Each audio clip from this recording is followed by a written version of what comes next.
E aí pessoal, sejam bem-vindos a mais um vídeo. Meu nome é Mavi Moreira e hoje eu vou falar sobre uma das minhas séries favoritas, Peaky Blinders, que há pouco tempo chegou na sua última temporada.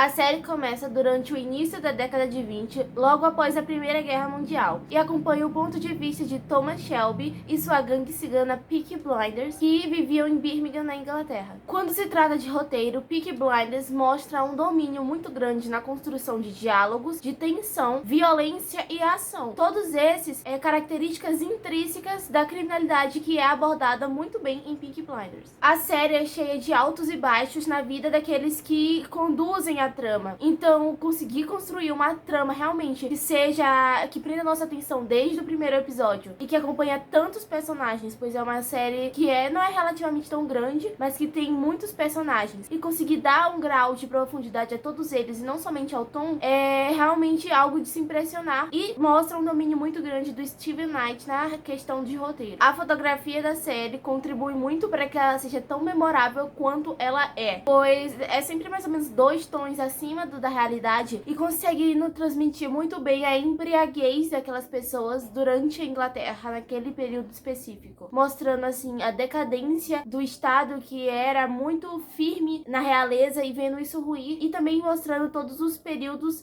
políticos que a obra se passa durante aquela década de 20. A trilha sonora é simplesmente épica e só de ouvir a música de abertura você já reconhece logo que é Peaky Blinders. Então realmente grudou na nossa mente toda a trilha sonora de cada um dos momentos de ação, ao de mais calmaria, quando as cenas estão simplesmente nos embriagando, como no período histórico, como a vodka que os personagens comumente bebem, com essa trilha sonora, aquela ambientação maravilhosa. As atuações da série são sensacionais e o Thomas Shelby não seria o Thomas Shelby se não fosse o Cillian Murphy desse personagem, porque ele domina simplesmente todas as cenas durante todos os episódios. E desde a primeira cena, quando ele entra com o cavalo e a menina chinesa vai abençoar o cavalo dele com um encanto, desde essa cena a gente sente a imponência e a inteligência daquele personagem. Não somente ele, a Ellen McCrory, que nos deixou em 2021 devido a um câncer, foi homenageada na série como Tia Polly e é uma das personagens mais memoráveis. E um dos personagens que eu mais gosto, interpretado pelo Tom Hardy, é o Alfie, aquele judeu louco, maravilhoso, que quando foi fazer seu papel de antagonista na série, deixou sua marca, e mesmo com as indas e vindas do relacionamento dele com o Tom, é um personagem também muito memorável. Fora o Arthur, o John, a Ada, todos os personagens simplesmente sensacionais. A direção da série, sem sombra de dúvidas, foi fundamental para que ela se tornasse tão memorável quanto ela é. Porém,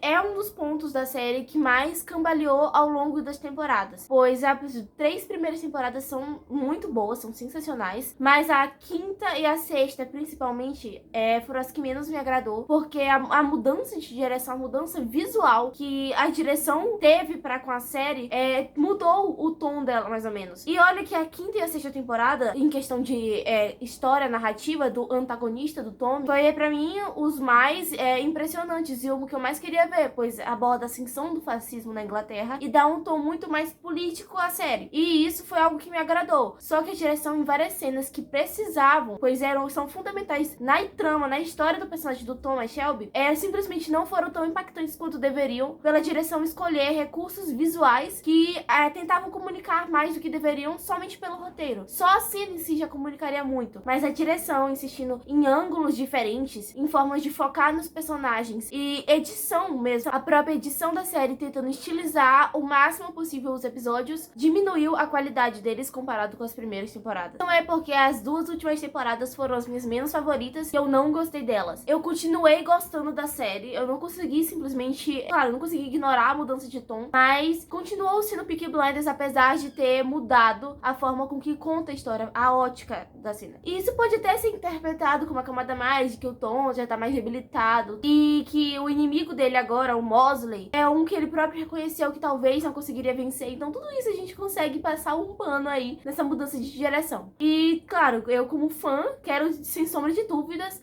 em questão da direção, a introdução dos personagens personagens que mais uma vez vêm com o roteiro compensa essa cambaleada, pois os novos vilões, por assim dizer, dessas duas últimas temporadas foram muito bem apresentados. Eu me surpreendi muito com a personagem da Diana, que é justamente a amante barra futura esposa, que é interpretada por uma atriz que é simplesmente linda, e ela conseguiu ser aterrorizante, acho que uma das mais aterrorizantes dessa série. Então, tudo isso contribuiu para que essas temporadas elevassem mais a qualidade, mas ainda não são comparadas com a minha temporada favorita, que é a primeira, que simplesmente conseguiu introduzir todo aquele universo não muito conhecido, de uma área não muito conhecida da Inglaterra, de uma maneira brilhante, com toda aquela lama e fuligem da guerra e também das indústrias, né? E quando se fala do final da série, ele me agradou muito. Eu gostei muito do final da série. Eu vi que muitas pessoas não entenderam muito bem o final, porque ele foi um pouco aberto, ele deixou algumas pontas soltas, pois vai vir um filme em 2023 que eu creio que vai fechar mesmo, concluir de fato a história do Thomas. Apesar de que o final que a série teve, ele conseguiu pra mim fechar muito bem todo o ciclo e a história do Thomas, sem fechar definitivamente, pois ele não é um personagem que passa longe de ser simples. Então a complexidade do final vem juntamente com a complexidade da própria história do Thomas. E agora eu vou explicar o final porque muitas pessoas não entenderam. Então, se você ainda não assistiu a última temporada, eu peço que a gente se despeça aqui.